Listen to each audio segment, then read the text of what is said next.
ইন্নাল হামদুলিল্লাহ ওয়াসসালাতু ওয়াসসালামু আলা রাসূলিল্লাহ আম্মা বা'দ আউযু বিল্লাহি মিনাশ শাইতানির রাজিম বিসমিল্লাহির রহমানির রহিম। কাছের ও দূরের যে যেখান থেকে আমার এই আজকের ক্লাসটি দেখছেন, সকলকে আমার এবং আমার কলেজের পক্ষ থেকে শুভেচ্ছা, অভিনন্দন ও মোবারকবাদ জানিয়ে আমি আমার অনলাইন ক্লাসের কার্যক্রম শুরু করছি। আমি ইমরান হোসেন সেলিম, প্রভাষক, ইসলামের ইতিহাস ও সংস্কৃতি বিভাগ, Feni south east degree college, Feni সদর, ফেনী। আজ আমি ইসলামের ইতিহাস ও সংস্কৃতি প্রথম পত্রের পঞ্চম অধ্যায় থেকে আলোচনা করব। ইসলামের ইতিহাস ও সংস্কৃতি প্রথম পত্র, এটি একাদশ এবং দ্বাদশ শ্রেণীর উভয়ের জন্য প্রযোজ্য এবং আজকের আলোচনাটি অত্যন্ত গুরুত্বপূর্ণ।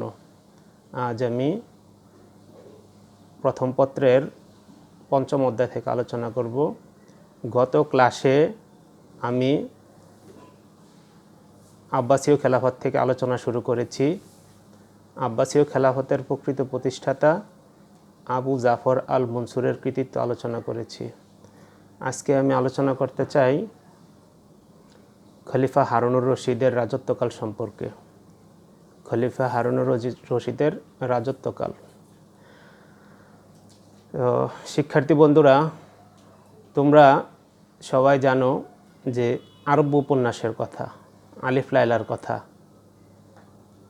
টেলিভিশনে বিভিন্ন সময়ে বিভিন্ন সিরিয়াল দিত, যে ওই যে হাতেম তাই, আরব্য উপন্যাস, বিভিন্ন গল্প কাহিনী, এরকম ওই রূপকথার রাজা হচ্ছে খলিফা হারুনুর রশিদ। খলিফা হারুনুর রশিদ এমন একজন খলিফা যার জীবনী নিয়ে অনেক সুন্দর সুন্দর রূপকথা তৈরি হয়েছে। বাস্তব পক্ষেই খলিফা হারুনুর রশিদ ছিলেন একজন অত্যন্ত উচ্চমানের শাসক। তার রাজত্বকাল ইসলামের ইতিহাস তথা বিশ্বের ইতিহাসে একটি স্বর্ণময় অধ্যায়, একটি স্বর্ণযুগের অধ্যায় সংযোজন করেছে। নিঃসন্দেহে তিনি একজন শ্রেষ্ঠ শাসক। আব্বাসীয় খেলাফতের অন্যতম শ্রেষ্ঠ শাসক খলিফা হারুনুর রশিদ। আজ আমরা খলিফা হারুনুর রশিদের শাসনকাল সম্পর্কে আলোচনা করব। আমরা দেখে নেই হারুনের সিংহাসন আরোহণ। খলিফা হারুনুর রশিদের পূর্বে আমরা আলোচনা করেছিলাম খলিফা আবু জাফর আল মনসুর 775 খ্রিস্টাব্দে ইন্তেকাল করেন। খলিফা আবু জাফর আল মনসুর 775 খ্রিস্টাব্দে ইন্তেকাল করার পরে সিংহাসনে আব্বাসীয় খেলাফতে খলিফা হিসেবে অধিষ্ঠিত হন তারই পুত্র মাহাদি। মাহাদি 10 বছর শাসন কার্য পরিচালনা করার পরে মাহাদির পুত্র আল হাদি আব্বাসীয় খেলাফতের খলিফা হন। খলিফা আল হাদি যোগ্যতম একজন শাসনকর্তা ছিলেন না। কথা ছিল হারুনুর রশিদ খলিফা হওয়ার, কিন্তু তিনি নিজে শাসন ক্ষমতার দণ্ড হাতে নিয়ে নেন হাদি। তো তিনি একজন অযোগ্য শাসনকর্তা ছিলেন। তিনি 1 বছরের মতো শাসন করেন হাদি। ওই 1 বছরে আব্বাসীয় খেলাফতে অনেক বিশৃঙ্খলার সৃষ্টি হয়েছিল। তো তার ইন্তেকাল করার পরে খলিফা হারুনুর রশিদ 786 খ্রিস্টাব্দে খেলাফতে অধিষ্ঠিত হন, সিংহাসনে অধিষ্ঠিত হন এবং 809 খ্রিস্টাব্দ পর্যন্ত প্রায় 23 বৎসর আব্বাসীয় খেলাফত পরিচালনা করেন।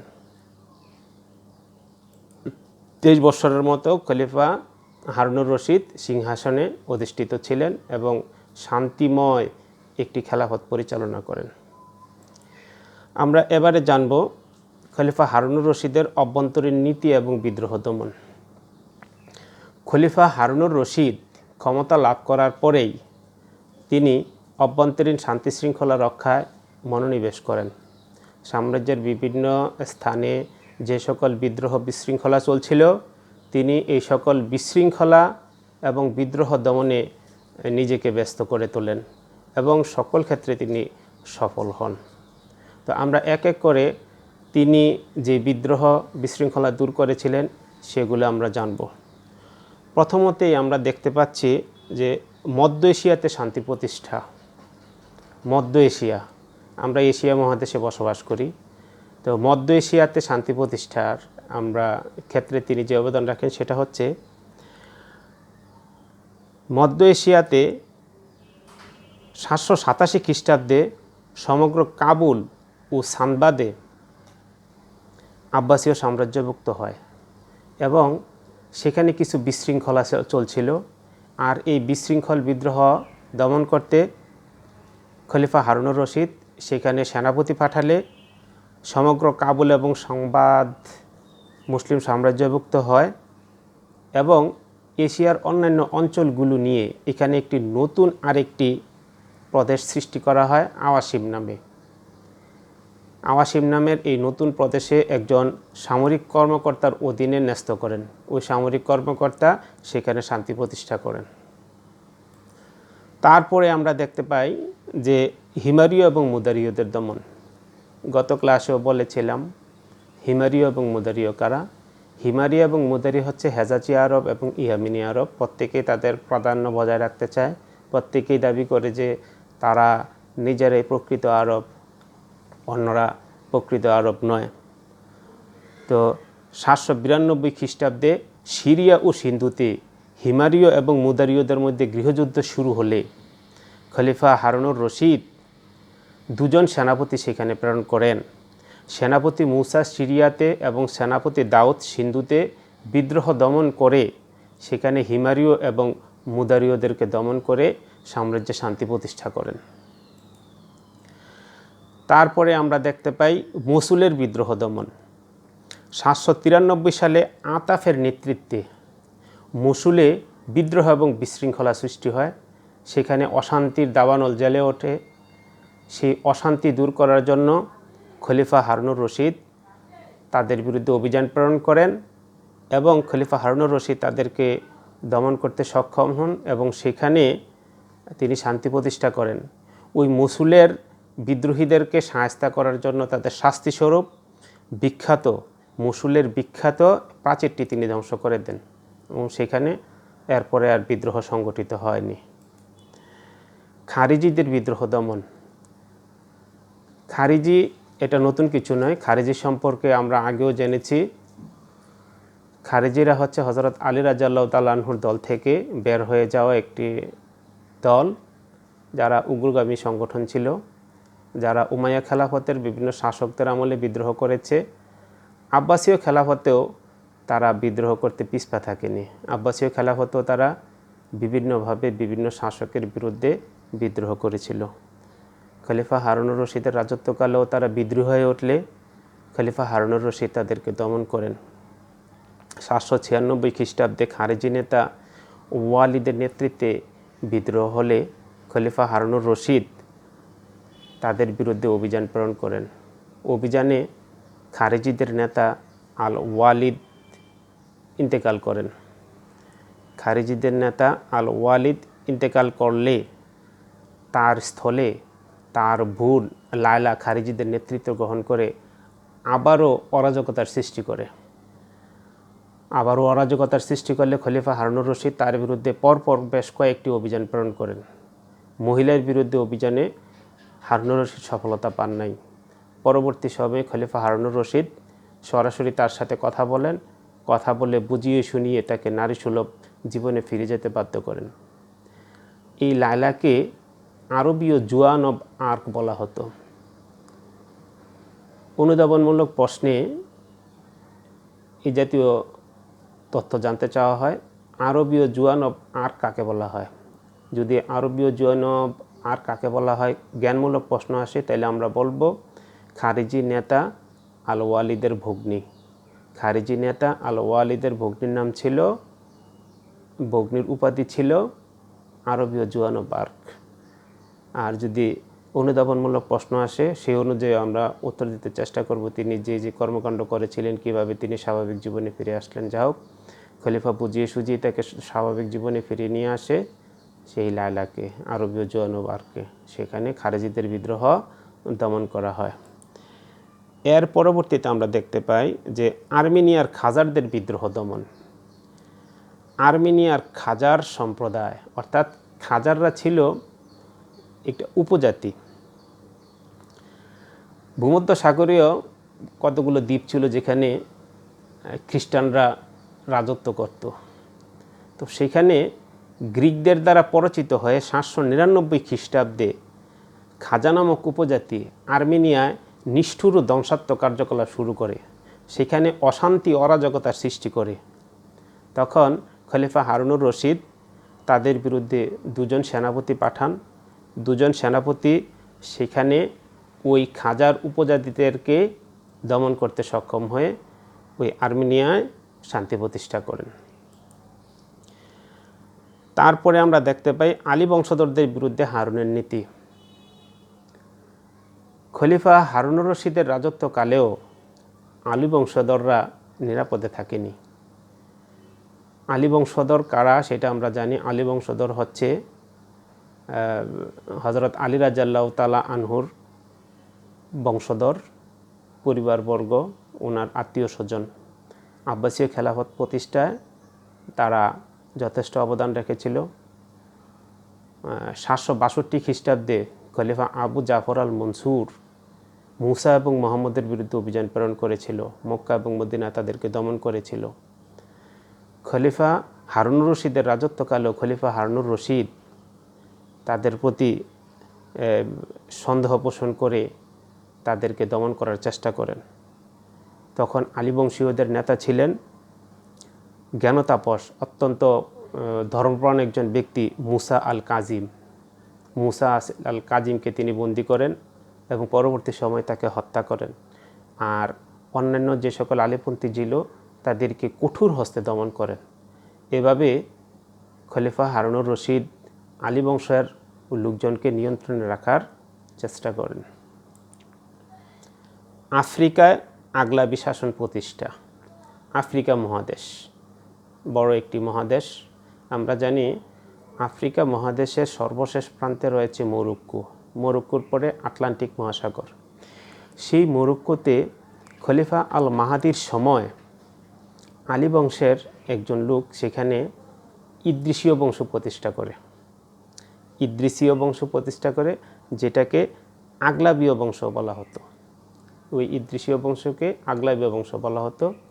তো খলিফা হারুনুর রশিদের রাজত্বকালেও সেখানে এই আফ্রিকা মহাদেশে, এই আফ্রিকায় ওই আগলাবীয় শাসনকে নিজের শাসনাধীনে আনতে সক্ষম হননি। এটা ছিল তার কাছ থেকে অত্যন্ত দূরবর্তী একটা স্থানে। এত দূরবর্তী স্থানে শাসন প্রতিষ্ঠা করা সক্ষম হয়নি, যার জন্য তিনি বাৎসরিক 40,000 দিনার বশ্যতামূলক কর প্রদানের বিনিময়ে ইব্রাহিম আগলাবির উপর আফ্রিকার শাসনভার ছেড়ে দিয়ে চলে আসেন।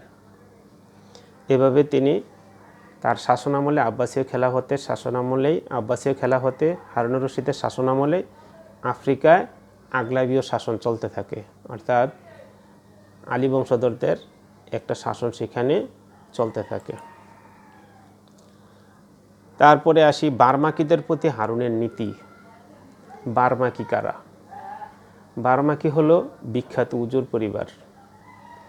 খলিফা হারুনুর রশিদের অভিভাবক খলিফা হারুনুর রশিদ অল্প বয়সে ক্ষমতা লাভ করেন এবং শিক্ষা দীক্ষা লাভ করেন। যার হাত ধরে তিনি ক্ষমতা টিকে থাকেন তিনি হচ্ছেন বার্মাকীয় বংশের প্রতিষ্ঠাতা ইয়াহিয়া বার্মাক। ইয়াহিয়া বার্মাককে খলিফা হারুনুর রশিদ প্রধানমন্ত্রী হিসাবে নিয়োগ দেন। বার্মাকিরা কারা এই বিষয়ে আমরা পরবর্তীতে অন্য একটা ক্লাসে বিস্তারিত আলোচনা করব। আমরা শুধু বলবো বার্মাকিরা আব্বাসীয় খেলাফতে খলিফা হারুনুর রশিদ পর্যন্ত আব্বাসীয় শাসন পরিচালনায় সবচাইতে বেশি অবদান যারা রেখেছিলেন তারা হচ্ছে ওই বার্মাকি পরিবার। খলিফা হারুনুর রশিদ ইয়াহিয়া বার্মাককে প্রথমে প্রধানমন্ত্রী এবং উজির নিয়োগ করেন। ইয়াহিয়া বার্মাক অবসর গ্রহণ করলে ইয়াহিয়া বার্মাকের পুত্র জাফর বার্মাক পরবর্তীতে প্রধানমন্ত্রী বা উজির নিয়োগপ্রাপ্ত হন এবং ইয়াহিয়া বার্মাকের অন্যান্য পুত্রদ্বয় মুসা, ফজল তারাও বিভিন্ন উচ্চপদে অধিষ্ঠিত হয়। খলিফা হারুনুর রশিদ তাদের প্রতি তীক্ষ্ণ দৃষ্টি রাখেন। তারা আব্বাসীয় খেলাফতের শাসন ব্যবস্থায় যথেষ্ট প্রভাব প্রতিপত্তি লাভ করতে থাকে। আর তাদের এই উত্তরোত্তর উন্নতিতে খলিফা হারুনুর রশিদ সন্দিহান হয়ে ওঠেন। বার্মাকিদের প্রভাব বৃদ্ধিতে খলিফা হারুনুর রশিদ শঙ্কিত হয়ে 803 খ্রিস্টাব্দে তাদের পতন ঘটান। তাদেরকে বন্দি করে কারাগারে বন্দি করেন এবং তাদের সম্পত্তি বাজেয়াপ্ত করেন। এই বিষয়টা নিয়ে বিস্তারিত আলোচনা করব আমরা পরবর্তী আরেকটা ক্লাসে। শুধু এতটুকু জানি, খলিফা হারুনুর রশিদের রাজত্বকালে যারা সবচেয়ে বেশি শাসন ব্যবস্থা অবদান রেখেছিলেন তাদেরকে তিনি পতন ঘটালেন, তাদেরকে তিনি ধ্বংস করলেন। গোটা হারুনুর রশিদের রাজত্বকালটা সম্পূর্ণটাই ছিল একটা গৌরবের রাজত্বকাল। কিন্তু এই বার্মাকিদের পতন তিনি যে ঘটালেন, এটা তার রাজত্বকালকে কিছুটা হলেও ম্লান করে দিয়েছে। উত্তরাধিকারী মনোনয়ন আমরা জানি, হযরত মুয়াবিয়া 661 খ্রিস্টাব্দে গণতন্ত্রের পরিবর্তে রাজতন্ত্র প্রবর্তন করেছিলেন। রাজতন্ত্রের সিস্টেমে হলো একজন খলিফা থাকা অবস্থায় পরবর্তীতে কে খলিফা হবেন সেটার একটা মনোনয়ন দিয়ে যান। তো খলিফা হারুনুর রশিদের সময় আব্বাসীয় খেলাফতেও সেই মনোনয়ন প্রথা বলবৎ ছিল। খলিফা হারুনুর রশিদ তার জীবনের শেষের দিকে প্রথমত 793 খ্রিস্টাব্দে 92-93 খ্রিস্টাব্দের দিকে তিনি তার দ্বিতীয় পুত্র মুহাম্মদকে আল-আমিন, তিনি তার প্রথম পুত্রকে রেখে দিয়ে দ্বিতীয় পুত্র মুহাম্মদকে আল-আমিন উপাধি দিয়ে প্রথম উত্তরাধিকারী মনোনয়ন করেন। তারপরে প্রথম পুত্র আবদুল্লাহকে আল-মামুন উপাধি দিয়ে দ্বিতীয় উত্তরাধিকারী মনোনয়ন করেন এবং সর্বশেষ ছোট পুত্র কাসিমকে মুতামিন উপাধি দিয়ে এর পরবর্তী উত্তরাধিকারী মনোনয়ন করেন। অর্থাৎ এখানে আল-আমিনের পরে আল-মামুন এবং আল-মামুনের পরে আল-মুতাসিম খলিফা হবেন, অর্থাৎ তারা পরপর খলিফা হবেন। খলিফা হারুনুর রশিদ বড় পুত্রকে বাদ দিয়ে দ্বিতীয় পুত্রকে উত্তরাধিকারী মনোনয়ন করলে বড় পুত্র কিছুটা মনক্ষুণ্ণ হন এবং তার যে সকল মাতৃকুল ছিল তারাও মনক্ষুণ্ণ হয়। এই বিষয়টা বুঝতে পেরে খলিফা হারুনুর রশিদ তার পুত্রদেরকে নিয়ে মক্কায় হজের গমন করেন এবং মক্কায় গিয়ে এই ওসিয়তনামা, এই উত্তরাধিকারী পত্র পালন করার জন্য ছেলেদেরকে নির্দেশ দিলে মামুন অর্থাৎ বড় পুত্র মামুন সেটা মেনে নেয় এবং তাদেরকে উপদেশ দিলে তারা সেটা অক্ষরে অক্ষরে পালন করে। খলিফা হারুনুর রশিদ এভাবে তার পুত্রদের মধ্যে উত্তরাধিকারী বন্টন করে দিয়ে গিয়েছিলেন। হারুনুর রশিদের ইন্তেকাল। হারুনুর রশিদের এই বর্ণাঢ্য জীবনেরও একসময় পরিসমাপ্তি ঘটে। খলিফা হারুনুর রশিদ 809 খ্রিস্টাব্দে ইন্তেকাল করেন।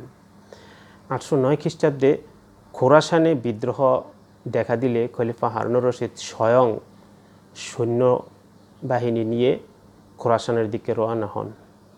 কিন্তু তিনি খোরাসানে পৌঁছার আগেই তুস নগরীর উপকণ্ঠে এসে পৌঁছলেই তুস নগরীর উপকণ্ঠে সানবাদ নামক স্থানে পৌঁছলেই তিনি অসুস্থ হয়ে পড়েন। তিনি বেশ কিছুদিন অসুস্থ থাকার পরে 23 বছরের শাসনকালের পরিসমাপ্তি ঘটিয়ে মাত্র 48 বছর বয়সে তিনি ইন্তেকাল করেন। মাত্র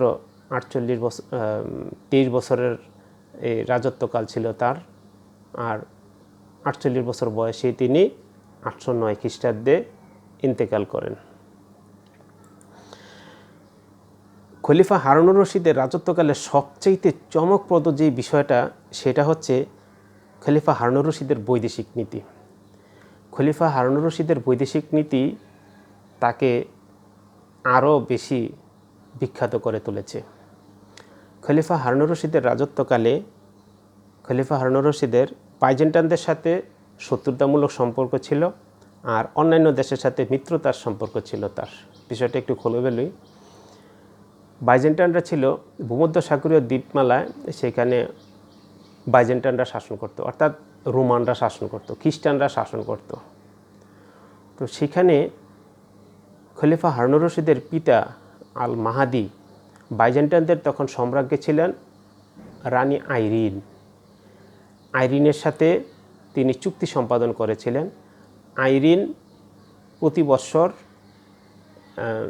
কর পাঠাতেন, ট্যাক্স পাঠাতেন যে আব্বাসীয় খেলাফতে, আব্বাসীয় শাসকদের কাছে। পরবর্তী সময়ে আইরিনকে ক্ষমতাচ্যুত করে বাইজেন্টাইন সাম্রাজ্যের অধিপতি হলেন নাইসিফুরাস, যিনি ছিলেন কোষাধ্যক্ষ, অর্থমন্ত্রী। তিনি আইরিনকে জোরপূর্বক ক্ষমতা থেকে সরিয়ে দিয়ে নিজে ক্ষমতা দখল করেন।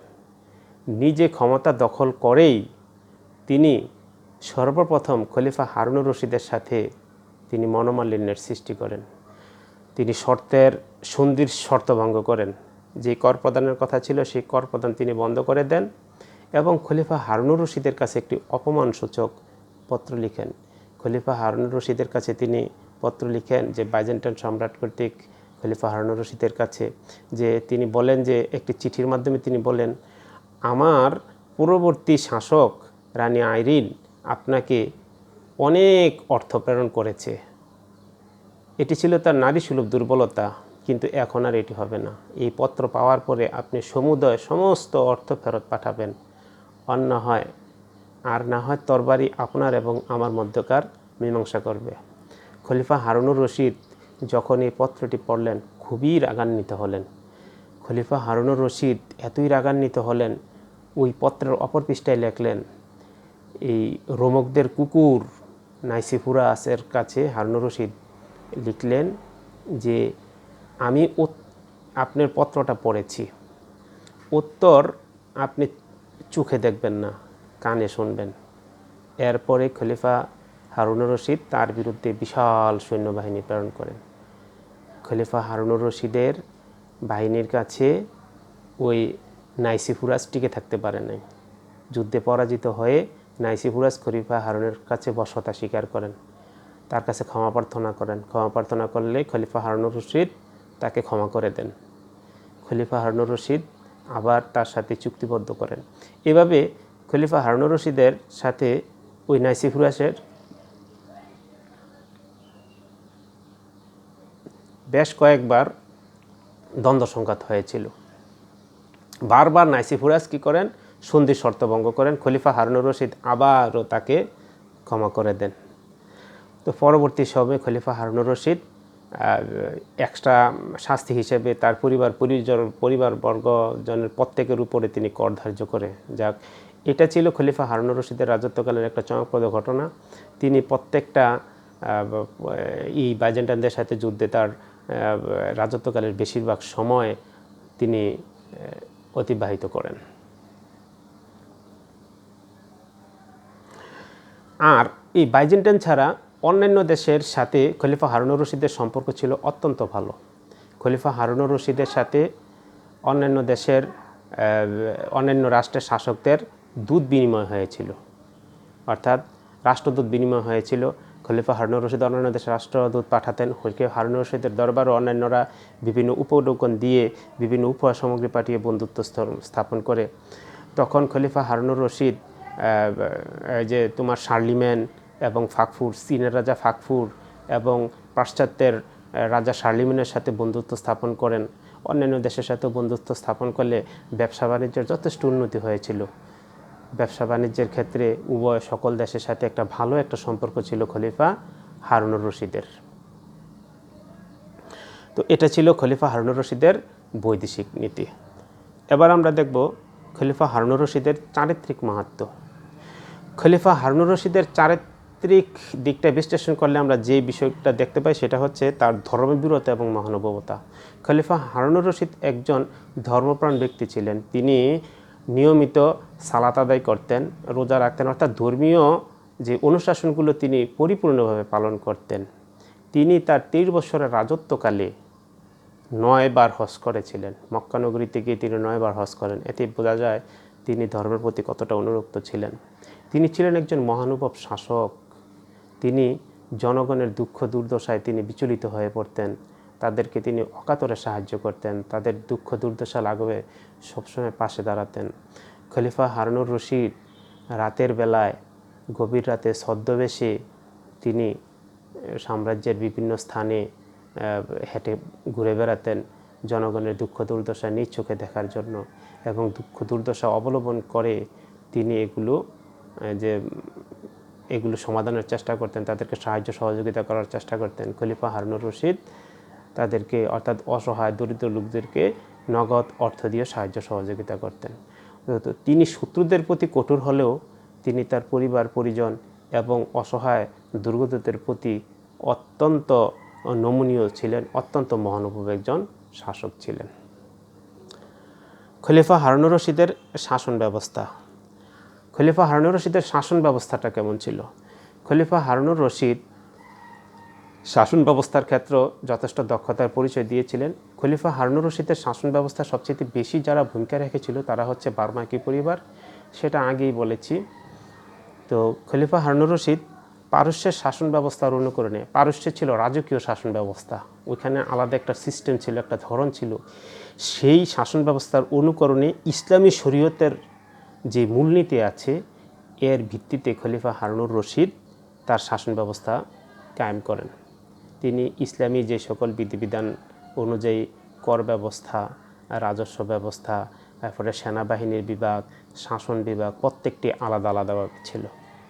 এভাবে খলিফা হারুনুর রশিদ প্রশাসনিক ক্ষেত্র যথেষ্ট দক্ষতা অর্জন করেছিলেন। খলিফা হারুনুর রশিদের জ্ঞান বিজ্ঞানের প্রতি অবদান। খলিফা হারুনুর রশিদ শুধু নয়, আব্বাসীয় খেলাফতের বৈশিষ্ট্য হচ্ছে, আব্বাসীয় খেলাফতে জ্ঞান বিজ্ঞানের সবচেয়ে বেশি উন্নতি হয়েছে। উমাইয়া খেলাফতের বৈশিষ্ট্য ছিল রাজ্য বিস্তার, আর আব্বাসীয় খেলাফতের বৈশিষ্ট্য হচ্ছে জ্ঞান বিজ্ঞানের উৎকর্ষ সাধন। আমি গত ক্লাসে বলেছিলাম খলিফা আবু জাফর আল মনসুর জ্ঞান বিজ্ঞানের যে বীজ বপন করেছিলেন, খলিফা হারুনুর রশিদের রাজত্বকালে এটি অঙ্কুরিত হয়, আর খলিফা হারুনুর রশিদের পুত্র আল মামুনের সময় সেটি ফুলে ফলে বিকশিত হয়, পরিপূর্ণতা লাভ করে। খলিফা হারুনুর রশিদ জ্ঞান বিজ্ঞানে যথেষ্ট অবদান রেখেছিলেন। তিনি বিভিন্ন দেশ থেকে মহামূল্যবান বইগুলো, পুস্তকগুলো, গ্রন্থগুলো নিজের দেশে নিয়ে এসে এগুলোকে দেশের আরবি ভাষায়, নিজস্ব ভাষায় অনুবাদের ব্যবস্থা করেন। তার রাজদরবারে অনেক জ্ঞানী গুণী সাহিত্যিক, তারপরে দার্শনিক, বিভিন্ন ধরনের পণ্ডিত ব্যক্তিগণের সচরাচর ছিল। তার রাজত্বকালে ইমাম মালিক, ইমাম শাফি যে ধর্মচর্চা করেন, অর্থাৎ তিনি তাদেরকে উৎসাহ দিতেন, এবং খলিফা হারুনুর রশিদ নিজেও একজন কবি ছিলেন।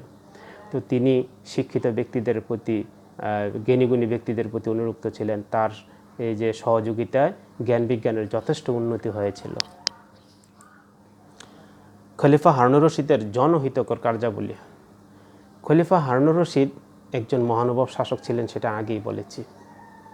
আগেই বলেছিলাম যে তিনি রাত্রির বেলায় ছদ্মবেশে ঘুরে বেড়াতেন লোকজনের দুঃখ দুর্দশা দেখার জন্য। তিনি দুঃখী মানুষদের পাশে দাঁড়াতেন, তাদের প্রতি সাহায্য সহযোগিতার হাত বাড়িয়ে দিতেন, সর্বপ্রকার সাহায্য সুবিধা করতেন। তিনি বাগদাদ নগরীকে একটি উন্নত নগরীতে পরিণত করেন। আধুনিক সকল সুযোগ সুবিধা তিনি বাগদাদ নগরীতে তৈরি করেন। রাস্তাঘাট, পরে সেতু, কালভার্ট, বিভিন্ন বিদ্যালয়, রাস্তার পাশে সরাইখানা, বিশ্রামখানা, সমস্ত কিছু তিনি নির্মাণ করেন। সাম্রাজ্যের সর্বত্র স্কুল, কলেজ, মাদ্রাসা এবং জনগণের সুবিধা হয় এরকম অনেক স্থাপনা তিনি তৈরি করেন। তিনি তার স্ত্রী জুবাইদাকে নিয়ে মক্কা নগরীতে গেলে, হজ করতে গেলে, তার স্ত্রী জুবাইদা হাজিদের পানির কষ্ট দেখতে পেয়ে ফোরাত নদী থেকে মক্কা পর্যন্ত একটি খাল খনন করার ব্যবস্থা করেন, যাতে করে এই হাজিরা যারা হজ করতে যায় তারা যাতে পানি পায়, সহজে পানি পায়। এই খলিফা হারুনুর রশিদের স্ত্রীর নাম ছিল জুবাইদা। তিনি যে খাল খনন করেছিলেন সেটিকে বলা হতো নহরে জুবাইদা। তো অনুধাবনমূলক প্রশ্ন আসে, নহরে জুবাইদা কি? তো নহরে জুবাইদা কি, সেটার যদি এই ধরনের প্রশ্ন আসে তো শিক্ষার্থীরা অবশ্যই বলবে যে খলিফা হারুনুর রশিদের স্ত্রী মক্কার হজ যাত্রীদের পানির দুর্দশা দূর করার জন্য যে খাল খনন করেছিলেন সেটিকে নহরে জুবাইদা বলা হয়। এইভাবে তিনি জনহতিকর কার্যে নিজেকে বিবৃত রাখেন। তো এই ছিল খলিফা হারুনুর রশিদের রাজত্বকাল। খলিফা হারুনুর রশিদের রাজত্বকালটি ছিল অত্যন্ত চমকপ্রদ। ঐতিহাসিকরা উল্লেখ করেন যে খলিফা হারুনুর রশিদ তৎকালীন সময়ে বিশ্বের সবচাইতে জনপ্রিয় শাসক ছিলেন। আমরা বর্তমানে জানি যে মাতব্বর দেশ মার্কিন যুক্তরাষ্ট্রের শাসনকর্তা হচ্ছে সবচেয়ে শক্তিশালী। তখনকার সময় খলিফা হারুনুর রশিদ ছিলেন এরকম শক্তিশালী একজন শাসনকর্তা। তখন ঐতিহাসিকরা বলেন যে বিশ্বের মধ্যে সবচাইতে শক্তিশালী দুজন শাসক ছিলেন। সেই শক্তিশালী দুজন শাসক হচ্ছেন, এক হচ্ছেন পাশ্চাত্যের শার্লিমেন, আর আরেকজন হচ্ছেন প্রাচ্যের খলিফা হারুনুর রশিদ। ঐতিহাসিকরা আরও বলেন নিঃসন্দেহে খলিফা হারুনুর রশিদ এই দুইয়ের মধ্যে ছিল শ্রেষ্ঠতম। খলিফা হারুনুর রশিদ তার রাজত্বকালের এই চমকপ্রদ জীবনযাপনের জন্য, এই চমকপ্রদ রাজকীয় ব্যবস্থার জন্য বিখ্যাত হয়ে রয়েছেন। তো আজকে এই পর্যন্তই। যাওয়ার আগে আমি আবারও একটা প্রশ্ন করতে চাই, খলিফা হারুনুর রশিদ কত সালে ইন্তেকাল করেন? খলিফা হারুনুর রশিদ কত সালে ইন্তেকাল করেন? যে সকল শিক্ষার্থীরা এটি দেখবে তোমরা অবশ্যই এই প্রশ্নের উত্তরটি তোমরা কমেন্ট বক্সে লিখে তোমাদের রোল নম্বর উল্লেখ করে দেবে, এতেই বুঝবো যে তোমরা ক্লাসটি করেছ। তো আমি এবারে সকল শিক্ষার্থীর সুস্বাস্থ্য কামনা করে এবং আল্লাহ তাআলার রহমত প্রার্থনা করে আজকের মতো এখানে শেষ করছি। আসসালামু আলাইকুম রহমতুল্লাহি ওয়া বারাকাতুহু।